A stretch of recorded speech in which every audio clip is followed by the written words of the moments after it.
He gave 4 prophecies. Out of that, 3 have come true. The 4th is in the process. The first prophecy, the first statement that he had made, when he saw the entire Europe and America and other luxurious places, he says, America is sitting on a volcano. America is sitting on a volcano. If it doesn't resort back to the beloved, to the holy words of the great Lord, America, Europe will crumble to pieces. Europe did not listen to the prophet's words, did not care, because he says in America everything, Europe and other places, everything is very glamorous outside, inside there is so much misery. They have covered rotten flesh with rose petals. It is sitting on a volcano. Europe did not listen, did not care much. The First World War, the Second World War, the Cold War, and so on and so forth. So much of things happened within that span of 50 years. The second prophecy of this great visionary, he said, somewhere down the line in the world, there will be a revolution. A revolution where the downtrodden people will rise and conquer the world. It may come from China or Russia. That was his vision of world history. Somewhere down the line, a revolution will come. Nobody can stop it. China or Russia. People waited with gasping breath. Where it will come from? Russia did it. The Bolshevik movement, the Bolshevik revolution. Even Karl Marx failed. Karl Marx said revolution will come from Germany. He was wrong. Vivekananda understood the problems of the people in depth, not just food and security. The deep-rooted problem they understood. Russia gave the Bolshevik revolution. And the third prophecy was in Chennai, in the Vivekananda house. It is a monument today. When he was coming down the stairs, a few college students from Presidency College in the Madras University encountered him and asked him a question. Swami, you conquered America by your personality. They are worshipping you as God, as a world conqueror, as their teacher. But here in India we are suffering from the British. Can't you get us freedom? Straight a question from the fiery young boys. He was also young and fiery and he had a purpose in life. He saw them head to foot. He caught them by their shoulders and said, my dear children, I can get you freedom tomorrow. Their forehead raised a little. But he caught them again and said, where are the men to preserve it? Their heads hung in shame. They could not answer. Where are the men to preserve that if I can get you freedom tomorrow? India was not ready. But he patted them again, encouraged them, and said, what I am telling you is not my sayings. I am seeing, I am not saying. What is that I am seeing? India shall be free in the next 50 years. And that freedom shall come under some unforeseen circumstances.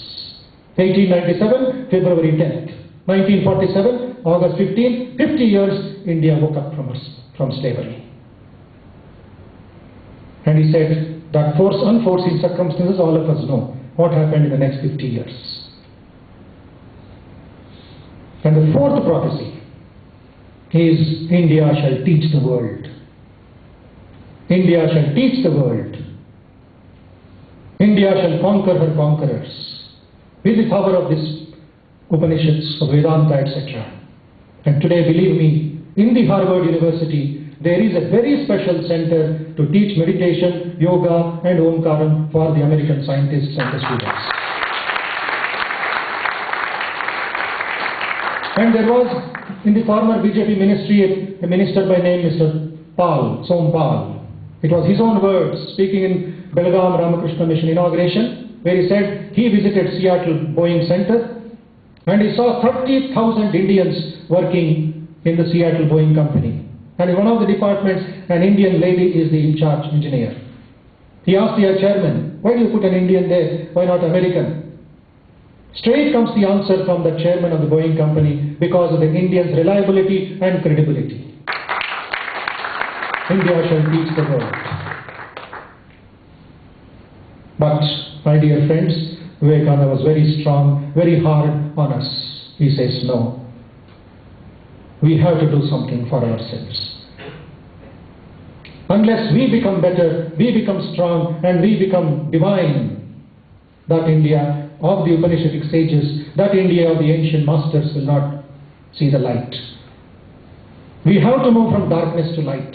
Tamaso ma jyotirgamaya.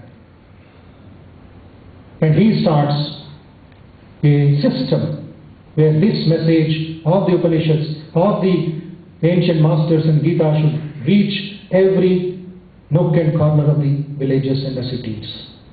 With that motive, he started the Ramakrishna Mission in 1897, May 1st. Incidentally, it became the May Day, Workers of the World Unite. On that day started the Ramakrishna Mission with the motto, Atmano Mokshartam Jagat Hitaya Cha. For the liberation of oneself and for the welfare of the world. Cha is a combination, it's not separate. If I can see God with eyes closed, I should be able to see God with eyes opened also. That is the motto of the Ramakrishna Mission. And when Vivekananda came, what a situation in India it was. India had awoke from her sleep, all right.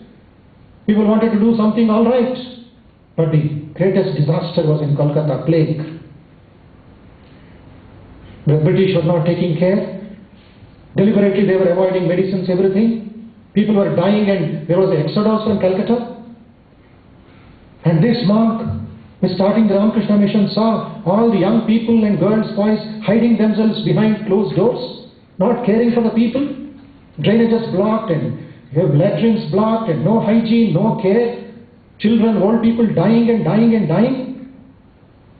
He saw a few drains. He saw a few latrines, and mind you, the world conqueror that he was, tied up his dhoti up and took a broomstick and a bucket and started cleaning the drains of Calcutta. People saw, who is it that opened? They were opening the door slowly and peeping through that. They saw Vivekananda doing this. Vivekananda proved in modern management what is called servant leadership. A leader is not only a CEO sitting in an AC room and giving dictates. No, he has to be a servant as well. He has to go. He has to do some work. He has to lead from the front. And slowly people started coming out of their rooms and went to Vivekananda and did Namaskaram. Swami, please give us, we will do it. Very strong words he said. If you want to do anything for the people, take another broomstick and do. I will not give this. Now you are telling, I will do, I will do. When people were dying, your own brothers and sisters were dying like worms, you were hiding them yourself in fear. He taught them hygiene. Indian women were not ready. Orthodoxy, Parda, so many things were there. He had to import a European and English lady by name Sister Nivedita, Miss Margaret Noble, who sacrificed, was a school teacher, who sacrificed everything because of the love of her master. Vivekananda came to India. But she was leading her own European lifestyle and could not acclimatize with the Indian women. Vivekananda says, India will not accept you, sister, unless you learn their lifestyle. You have to live with them, live like them.